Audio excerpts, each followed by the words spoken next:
Hello everyone, welcome to this week's episode of The Lovin Show. Shireen is back. Hi, welcome back to me. Did I really welcome myself back? Wow, okay. Welcome back to Shireen. Hi. And this week we are joined by the region's first ever plus size model. Welcome Amenie. Welcome. How are you? Thank you for joining us. Thank you for having me. Right now we're seeing your video everywhere. If you want to explain to our followers a little bit about what it's about and where the concept came from. Okay, so I had a recent little campaign, so it was about anti-bullying. And I tried to use words that I would hear like every day from people, from my friends complaining, from calling names. So words like fat, or words like obese or ugly, shut up, extreme, words like horrendous, fat, horrible, stupid, hideous, words that we would use on. Some people use it on a daily basis without really knowing the weight of the words and how much it can affect someone and how much it can, like, you might say it to your friend as a joke, oh, you're ugly today, but she's your best friend, you're joking with her, you don't mean it, but she can go back home and it can actually affect her, and she could even, like, you know, cry about it without you realizing the effect of it, and even though you think she's really pretty. And then I changed those words to replacements in words that you can use on a daily basis also to someone. So beautiful, strong, courage, confident. I remember all over my chest, I am strong, I'm pretty, I'm courageous. And the soundtrack got really positive too, didn't it? So like all the words that we use that we think aren't affecting people, I changed them to words that we should use more often to talk to people with. So that was the whole concept of the video. It's really, really nice. It makes sense because words are really impactful, and like you said, you never know how, you never know what insecurities you could be tapping into by saying those negative words, right? We underestimate it. Exactly. So like, how did the concept come about? Like, what actually inspired you to come up with the whole thing? The song. No way. The song, because I listen a lot to music. I listen What's to the title of it again? Scars. Scars, yeah, of course. Scars. Okay, Alicia. And when I was listening to the song and I was listening to the words, you could feel the artist sending a message out there. And I was like, why not take the song and make it to a video using the words that make it more accurate to life and using words that we use on a daily basis without realizing. Nice. We've seen like a couple of videos like this, kind of self-love videos going online, going viral. We shared a couple recently. Why do you think people are sharing these videos now on a platform like Instagram, which people know can be sometimes a little bit more on the on the let's say one-sided. On the one-sided. Now it's more about self-love. Why now? Because I feel like people are really just sick of it and sick of seeing Instagram as a fake reality. Yes. People are sick of opening their phone and opening Instagram and be like, this is fake, this is fake, this is fake, this is not her real life, this is fake, she doesn't even look like that in real life. You want to open an Instagram and be like, oh my god, I can relate to that, this is pretty, we're sharing it with family, sharing it with friends, not sharing fake pictures of girls with your friends, be like, oh my god, look at her body, it's fake, it's photoshopped. Like, you want to share something with your friends, be like, how cute is this message, how strong is this message, this is pretty, this is gorgeous. You want to send a positive message. You want to send a message that's going to touch people, that's going to help people, not a message that's going to get people down. So I feel like people started realizing that and working on it. So when did you actually realize that there was a lack of like representation for curvy girls here in the industry? I've always known it because I've always been a curvy girl since a really, really young age, and I've always lived here my entire life. So I always knew it, but I never thought that I would be one of the people changing it. I realized maybe that I would want to be one of those people at the age of like 18. And like, what instance made you realize that? Like, was there something that you saw, maybe like models, maybe, I don't know, runway shows or photo shoots where you're like, okay, why is it? There's not enough diversity here. Yeah. I never thought I would be a model. Never in my life. I always loved fashion, and since the age of 16, like all my school internships and everything would be like with Dior and with Bilarabi and with like fashion brands. So I was always like around that circle, but I never thought that of modeling, like honestly. And then I was like, I want to be in the fashion world, I want to be in the fashion industry and do a change, but I have to do something different. I didn't want to be a blogger, I didn't want to be a makeup artist, because there's just so many of them already. And I knew that if I was just gonna be another one, it's not gonna work. I had to stand out, I had to do something completely different, and that's when I found the hole in the market. which was like curvy girls. Love that. So it's definitely a gap in the market, but we've just seen, I think it was in April this year, Victoria's Secret, they named their first ever curvy girl model. But she's not curvy. So I told you there was I a said debate it. on I that. say it. She's so not yeah, curvy. there's backlash. There was backlash before because they probably didn't have a very inclusive model range, and now, like you said, she's not curvy. Is it too little, too late for Victoria's Secret, or what do you think of that promotion? I generally think their card is burned. Because it Because- did happen after backlash. Exactly, because after the incident that happened last time when they said, oh, we don't want like no trans, no curvy, no nothing on the runway, and then they got backlash big time. So they're probably in a situation where they're like, oh, I have to fix this. So they'd be like, okay, here it is, a curvy woman. Like, are you kidding? Like, that's not even someone close to curvy. It doesn't represent. So an industry. exactly, so they're trying to fix it, but instead of fixing it, they're making it worse. Yeah. So Okay. I think they're Fair. The card is burnt. the card is response. burned. Yeah. So we did a little bit of stalking on your Instagram account, and we absolutely love what you said in your bio. It's all about confidence, Habibi. I think it truly represents who you are as a person and what you stand for. So they're obviously true words, but sometimes they're easier said than done. So have you always felt super confident? Were there moments? No. So do you remember any moments Of where course you really not. felt? When I was a kid, I was in the French school, so I always grew up with like, the European silhouette, and I look nothing like the European silhouette, to be completely honest. But like I learned to accept it, and I learned that every body is different and every look is different, and it's special. Every single look is, if we all looked the same, what would be special about us? Like what would make you you, and what would make you you? Like if the three of us looked the same, nothing would be special about it. The three of us have a complete different look, and that's what makes us special. So I realized that I should take that into advantage and focus on it, and that's when I started learning to love myself and to appreciate myself and to embrace what I already have. That's amazing. Nice. I think it's a message that constantly needs to be ingrained in people to remind people to be confident. It's easier said than done, like you said, but I think we need to constantly remind ourselves. And it's hard. It's honestly hard to look at you, because it's so easy for me to tell you, oh my God, you're so gorgeous, you're so pretty. But it's hard for me to tell myself, you're so pretty, you're so gorgeous, but meaning it. That's the hard part. It's so easy to say to someone, but when you say it to When yourself, you look in the mirror, it's harder. Yeah. it's harder.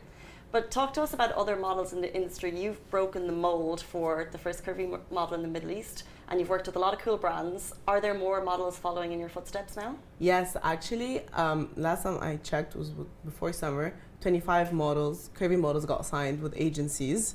So it is like, it's creating a movement. People now have the courage to go and apply and want to be signed and want to be curvy models. Nice. E-commerce here is working really well. So like there's more e-commerce, there's more curvy models going out and wanting to do e-commerce and wanting to model. So it's working, honestly. It's a small community started to be created. So it's cool. That's amazing. So, well, obviously, so it started coming up now. It's to prominence, the term curvy model, and it's bringing to light, obviously, what needs to be happening, which is showing representation for what usually isn't. But do you actually think that people need to still be using the term curvy? Do you see it at any point being gone and banished and just maybe calling yourselves models? I hope so, honestly. To start with the word plus size, I hate it. And I always tell like, media or whatever it is, I hate the word plus size because you don't call a thin model minus model, do you? Actually, you don't call her a minus model to consider her like skinny. So why would you call someone curvy a plus? Okay. So it doesn't make sense for me. So the word plus size already, I hate it, and people started to realize it. But like brands need to like cooperate with that. For example, on the internet, some brands removed the category plus size and wrote curvy instead. Okay. So people started to get used to it, but everyone needs to accept that the word plus size needs to be gone. So I feel like when that happens, we can stick to curvy for a bit. And then when curvy gets accepted and full on, then we can remove curvy. But like also people have to stop calling other models skinny models and thin models and black models and a white model. Like there's labels to everything. So from all around the areas, it has to be removed to be able to just go to the word model. So it's still a long way, honestly, but I'm sure it's gonna happen one day. Getting rid of labels is very important. Because like imagine those labels for like other careers. Like could you imagine imagine executive, coordinator, manager, skinny journalist, skinny journalist. Exactly. It's the same thing for us. Yeah. Talk to us about, have you ever experienced any limitations kind of working in the industry, trying to get a foothold into it? Challenges? Yes, of course. It's hard because I'm still new. My career in September is going to do 1 year. So It's still a new. You've done a lot in 1 year. A lot. Thank you. So it's still everything is still brand new. So some brands are not convinced, still not convinced with the message, still not convinced, still scared to take the risk, scared of people's reaction. The fact that I'm still like new-ish. Sometimes they're scared. Sometimes they completely love it and they want to support me and they want to work with me. So it depends. But I'm the type of person that like the second I entered this industry, I knew this was gonna happen, and I knew that not everything's gonna be yes. There's gonna be a lot of no's, but when you're not scared of failure and you're not scared of the word no, you'll succeed no matter what. It's a really good message. Yeah.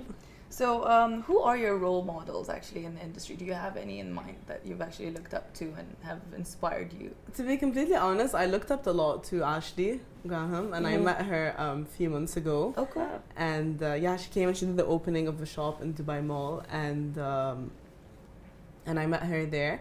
She's really nice, and she helped me a lot, gave me a lot of advices.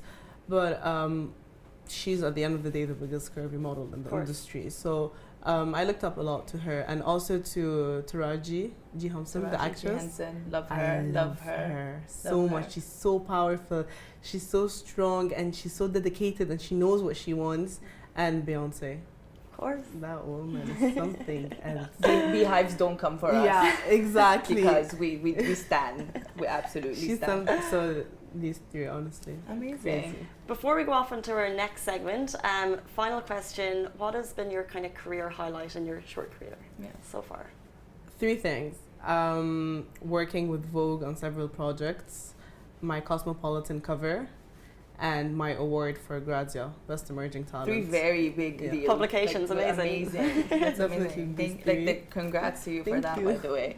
So we will now introduce our next segment called the Tell Us What You Really Think segment. What we'll do is basically give you a statement to which you'll either oppose or agree with a really quick, brief thought. All right? Okay. So, Casey, you want to start? Okay, modeling is the dream career. No. Modeling is very, very hard, and it's very, you have to be very dedicated, very committed. You need to know the right people. It's a very bipolar industry. You need to know the right people. You need to have a really strong personality. You need to not let anyone... thick skin, basically. Thick skin, really, really thick skin. Because people think it's all you have to do is look pretty, put makeup on, get your hair done, smile to the camera. Completely wrong. Yeah. Doesn't work that way. There's thousands and thousands of girls that want to be a model every single day. So it's very, very competitive. It's not as easy as people think it is. Okay. Shopping in malls is outdated. True. I shop online. Anyways, the mall doesn't have my size, so online shopping for me. E-commerce all the way. Love that. Curvy girls are well represented in the industry. Curvy girls are? Well represented in the industry. No. Why do you think I'm doing what I'm doing? We tried it with these statements. I love that. Okay. Victoria's Secret is the most envied brand for models to work with. I would never work with Victoria's Secret. Oh, wow. Big things, guys. Yeah. Mm. No, I wouldn't. No. I no. It's literally just a little too late for you. It's too late. Yeah. Their card is completely burned for me. It's They surprising haven't they given it a didn't try, chance. and like you said, they burnt their cards so late. Like, why they didn't kind of modernize a bit quicker? It was just... I genuinely think because I remember once he said in an interview that Victoria's Secret is a fantasy. It's a fantasy world. So what is a fantasy world? A fake world. Mm-hmm. So he knows what he's selling to the world is fake. Like, then now because now Victoria's Secret is losing so much. The last fashion show, the views were ridiculous. Like, and so people are awake now. People don't watch the fashion show anymore. People don't even care. Yeah, the lingerie itself is nice. It's pretty, even though it's kind of like overpriced for what it is. But I don't even bother entering Victoria's Secret, for example. Like, why would I bother entering knowing that I'm not gonna even be able to pick up one single thing? And that's all thanks to people like you, obviously, who strive and make representation happen. And that's why people are more aware now. And, Exactly. You know, Like, people people have a are voice on aware. social media. People know what's going on. Yeah, okay, if you can fit in a Victoria's Secret suit, that's amazing. Good for you, but that's a minority for me, not a majority, because all around the world curvy women are a lot. Like, it's a high percentage. So why you but not me? Yeah. Feeling, See you later, Victoria's Secret. Let's find a new brand. Like, why can't the others be a part of the It's fantasy eventually as well? gonna die out within years. She's adamant. I'm like, full stop. And then finally, social media is the best tool to promote your brand. Yes, Nice. yeah. definitely. Because I'm proving that social media can be used in a positive way and in a good way, because everyone's like, oh, social media is crap, social media is ruining our lives. No, it's not, honestly. If we didn't have social media, we wouldn't be aware of what's happening all around the world really quickly. We wouldn't be knowing the details of what's happening around the world. We won't be able to like communicate so easily from Australia to the US to here to Europe. Communication is made very easily. You want to spread the message, you want to send positive message. When you're someone like, when you're authentic and you're real to yourself and you know and you're confident about what you're promoting, you don't have to be scared about anything. Social media is supposed to be your best friend then. Amazing. Thank you. And that is it for our segment for today. Thank you so much for Thank joining you. us Thank once you for again. having It's been me. really Thank inspiring you. having you over and Thank hearing you. your story and the background behind the Vogue video and everything else that you're doing for, you know, every woman in this region. God knows it's needed. Yeah. On Emirati Women's Day, should I say? And Emirati Or Women's it's a day too for at women to that. represent. Yeah, it's true. It's the perfect day, actually. Right? We don't Happy have a Emirati perfect day. Women's Day. Happy Emirati Women's Day. And again, thank you so much for joining. Guys, if you want, please follow her on her Instagram account. Okay, you can give them your handles. It's Amenie, Eissebi. It's just my name. Perfect, yeah. And we will list it down below as well in the comment section. Yeah. Thank you for joining, guys. Back next week, same time, same place. Bye.